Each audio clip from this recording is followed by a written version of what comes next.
Hello guys, പുതിയൊരു വീഡിയോയിലേക്ക് എല്ലാവർക്കും സ്വാഗതം. കുറേ നാളത്തേക്ക് ശേഷമാണ് ഞാൻ ഇങ്ങനെ ഒരു വീഡിയോ ചെയ്യുന്നത്. ഇന്ന് നമ്മൾ സംസാരിക്കാൻ പോകുന്ന വിഷയം കേരള ലോട്ടറിനെ പറ്റിയാണ്. കേരള ലോട്ടറി സുതാര്യം, ജനകീയം, വിശ്വസ്തം എന്നാണ് പറയുന്നത്. പക്ഷേ വിൽക്കുന്ന ആൾക്കാരെല്ലാം അതിന് നേരെ എതിർത്താണ് ഇപ്പോൾ സംസാരിക്കുന്നത്. അപ്പോൾ നമുക്ക് അവരോട് തന്നെ ചോദിക്കാം. ഞാനിപ്പോൾ നിൽക്കുന്നത് കൈരളി ഏജൻസി തകരപ്പറമ്പിൻ്റെ ഫ്രണ്ടിലാണ്. നമുക്ക് അവിടെ ഉള്ളവരടുത്ത് ചോദിക്കാം, അവിടെ വന്ന് ടിക്കറ്റ് എടുക്കുന്നവർക്ക് ചോദിക്കാം എങ്ങനെയാണ് സെയിൽസ്, എങ്ങനെയാണ് അവർക്ക് അവരുടെ ആവശ്യം എന്താണ്. ജനകീയം എന്നല്ലേ പറയുന്നത്. അപ്പോൾ അവരുടെ ആവശ്യം എന്താണ് നമ്മൾ അവരോട് ചോദിക്കാം. അമ്മ എവിടെയാണ് കച്ചവടം ചെയ്യുന്നത്? ജനറൽ ആശുപത്രി. അമ്മ ഈ ടിക്കറ്റിൽ അമ്മമ്മ തൃപ്തിയാണോ? എന്ന് വെച്ചാൽ ഈ 40 രൂപ 50 രൂപ ആയല്ലോ, ഇപ്പം പ്രൈസും കുറച്ചു എന്നൊക്കെയാണ് ആൾക്കാർ പറയുന്നത്. അപ്പം ഇതാണോ അമ്മ ഇതിൽ തൃപ്തനാണോ? ഇത് തൃപ്തിയല്ല. ടിക്കറ്റും വില കുറയ്ക്കണം, പ്രൈസും കയറ്റണം. ഞാൻ 36 വർഷമായി ഞാൻ ടിക്കറ്റ് നമസ്തേന്ന് എടുക്കണത് ഈ കൈരളിയിൽ നിന്നാണ് ആദ്യം വന്നെടുക്കണം. മയിലിൽ കുയിലിഞ്ഞനൊക്കെ വന്നല്ലോ, അതെല്ലാം ആദ്യമായിട്ട് വന്നെടുക്കണം ഞാനാണ്. ഇപ്പം തൃപ്തിയല്ല, ഇപ്പം മടിച്ചു പോകുന്നു ടിക്കറ്റ് വിൽക്കാൻ. ടിക്കറ്റും വില കുറയണം, പ്രൈസും കിട്ടണം. പ്രൈസും വേണം. ഇത്ര നാളുമാണ് ടിക്കറ്റുകൾ ആളുകൾ എടുക്കണില്ല, വലിച്ചു കയറി കളയണം.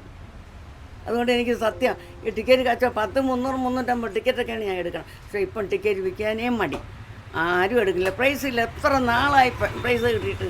അപ്പം ടിക്കറ്റും വില കുറയ്ക്കുകയും പ്രൈസും പിടി. ഞാൻ അതേപോലെ വിൽക്കും. 36 വർഷമായി ഞാൻ ടിക്കറ്റ് പല കടകളിൽ നിന്നും എടുക്കാൻ തുടങ്ങിയിട്ട്. അന്ന് 2 രൂപ മൈല്, 2 രൂപ കുയിൽ, ഇങ്ങനെയൊക്കെ ഉള്ളതല്ലേ, അതൊക്കെ ഞാൻ വിറ്റു. പക്ഷേ ഇപ്പോൾ എനിക്ക് വിൽക്കാനേ തോന്നില്ല. അതുകൊണ്ട് ദയവായി ടിക്കറ്റും വില കുറയ്ക്കണം, പ്രൈസും വിടണം. ചേച്ചി, ഞാൻ ഇവിടുത്തെ ലോട്ടറിയുടെ ഇപ്പോഴത്തെ പ്രൈസ് സ്കീമിനെ പറ്റിയൊക്കെ ഒരു ഒപ്പീനിയൻ ആൾക്കാരോട് ചോദിക്കാണ്ട് വന്നതാണ്. അപ്പം ചേച്ചിനെ കണ്ട് അപ്പം ഞാൻ ഇങ്ങോട്ട് കയറിയതാണ്. അപ്പം ചേച്ചി, ഇപ്പോഴത്തെ പ്രൈസ് സ്കീമിനെ പറ്റിയുള്ള ചേച്ചിയുടെ അഭിപ്രായം എന്തുവാണ്? 50 രൂപ ടിക്കറ്റാണ്. 40 രൂപ ടിക്കറ്റ് ആയിരുന്നപ്പോൾ ടിക്കറ്റ് നല്ല സെയിൽസ് ആയിരുന്നു. ഇപ്പോൾ സെയിൽസ് കുറവാണ്. 50 രൂപ ടിക്കറ്റ് ആയപ്പോൾ പ്രൈസും കുറവാണ്. ചേച്ചി എത്ര വർഷമായി ഇവിടെ ജോലി ചെയ്യുന്നത്? 26 വർഷം. അപ്പം ചേച്ചി നല്ല എക്സ്പീരിയൻസ് ആണല്ലോ. അപ്പം ചേച്ചിക്ക് എങ്ങനെയാണ് ഇനി ഒരു മാറ്റം വരുന്നെങ്കിൽ എങ്ങനെ മാറ്റം വരണമെന്നാണ് ചേച്ചി? പ്രൈസ് കൊടുക്കണം. ആൾക്കാർക്ക് പ്രൈസ് ഇല്ല അല്ലേ? ചേട്ടാ, ഇപ്പോഴത്തെ ലോട്ടറിയിൽ ചേട്ടൻ തൃപ്തിയാണ്? ലോട്ടറിയുടെ ഈ പ്രൈസും സ്കീമിനും എല്ലാത്തിനും ചേട്ടൻ തൃപ്തിയാണ്? അല്ല, തൃപ്തിയല്ല. ചേട്ടാ എത്ര വർഷം കൊണ്ട് കച്ചവടം? ഞാൻ 8 വർഷം കൊണ്ട് കച്ചവടം ചെയ്യുന്നു. ഓക്കെ, 40 രൂപ ടിക്കറ്റ് ആയിരുന്നപ്പോൾ വലിയ വിജയമായിരുന്നു, നല്ല കച്ചവടം നടന്നുകൊണ്ടിരുന്നു. ആൾക്കാർ എടുക്കാനും താല്പര്യം. ഇപ്പോൾ 50 എന്ന് പറയുമ്പോഴേ ആൾക്കാർ എടുക്കാൻ വലിയ ബുദ്ധിമുട്ടാണ്. ഇത് 40 രൂപ ആയെങ്കിൽ വലിയ സന്തോഷമാണ്. നമ്മളെപ്പോലെ സാധാരണക്കാരന് വലിയ ജീവിക്കാൻ മാർഗം ഉണ്ടാവും 40 രൂപയ്ക്ക്. പ്രൈസ് കൂടുതലുണ്ടെങ്കിൽ കൂടുതലായിട്ട് പോകും. പ്രൈസ് ഇല്ലാത്തതുകൊണ്ട് എല്ലായിടത്തും മിച്ചം വരെയാണ്. ഇപ്പോഴത്തെ ലോട്ടറിനെ പറ്റിയുള്ള ചേട്ടൻ്റെ അഭിപ്രായം എന്തുവാണ്? ഇപ്പോൾ ലോട്ടറിക്ക് എന്ന് വെച്ചാൽ സമ്മാനങ്ങൾ വളരെ കുറവ്, പൊതുജനങ്ങൾ വളരെ കംപ്ലൈൻ്റാണ്. നല്ല ഇതിൻ്റെ സിസ്റ്റം മാറ്റിയെടുക്കുകയാണെന്നുണ്ടെങ്കിൽ നന്നായിരിക്കും.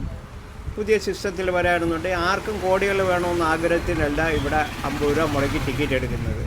അവർക്ക് ആവശ്യമെന്ന് പറയുന്നത് ഒരു 5000, ഒരു 2000, ഒരു 1000 ഒക്കെ കിട്ടിയാൽ അവർ സന്തോഷമാണ്.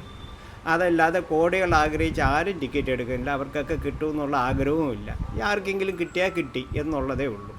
പക്ഷേ ഏറ്റവും കുറഞ്ഞ ഈ പ്രൈസുകൾ കൂട്ടുകയാണെന്നുണ്ടെങ്കിൽ, ചെറിയ പ്രൈസുകൾ കൂട്ടുകയാണെന്നുണ്ടെങ്കിൽ ആ ജനങ്ങൾക്ക് ഉപകാരമായിരിക്കും. ഏറ്റവും കൂടുതൽ ടിക്കറ്റ് സെയിലാവും, പ്രൈസുകൾ കൂടുതലുണ്ടാവും. അതേ കണക്ക് ജനങ്ങൾക്കും ഉണ്ടാവും, വ്യാപാരികൾക്കും അതുകൊണ്ട് മെച്ചമുണ്ടാവും. ഈ വ്യാപാരികൾ ഇപ്പോൾ നഷ്ടത്തിലാണ് ഓടിക്കൊണ്ടിരിക്കുന്നത്. എടുക്കുന്ന ഒരു 25 ടിക്കറ്റ് എടുക്കുന്നവ വന്നിട്ട് അത് 5 ടിക്കറ്റ് മിച്ചം വന്നു കഴിഞ്ഞാൽ അയാളുടെ ജീവിതം പാഴാണ്.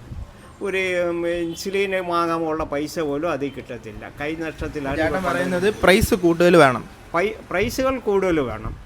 ഗൈസ്, കേരള ലോട്ടറി എന്ന് പറയുന്നത് ജനകീയം തന്നെയാണ്. പക്ഷേ ഇത് വിൽക്കുന്നത് കണ്ണ് കാണാത്തവർ, കൈവയ്യാത്തവർ, അങ്ങനത്തെ ആൾക്കാർ, അസുഖം ബാധിച്ചവർ, അങ്ങനത്തെ ആൾക്കാരാണ് ഇത് കൂടുതൽ വിൽക്കുന്നത്. അവർക്ക് പ്രൈസ് കൂടുതലുണ്ടെങ്കിൽ മാത്രമേ കമ്മീഷൻ കിട്ടുകയുള്ളൂ. അതാണ് അവർ പ്രൈസ് വേണമെന്ന് പറയുന്നത്.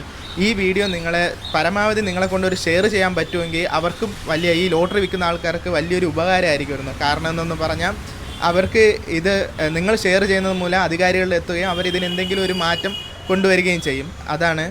അപ്പം ഞങ്ങളെ ഈ വീഡിയോ നിങ്ങൾക്ക് ഇഷ്ടപ്പെട്ടാൽ ലൈക്ക് ചെയ്യുക, ഷെയർ ചെയ്യുക, സബ്സ്ക്രൈബ് ചെയ്യുക.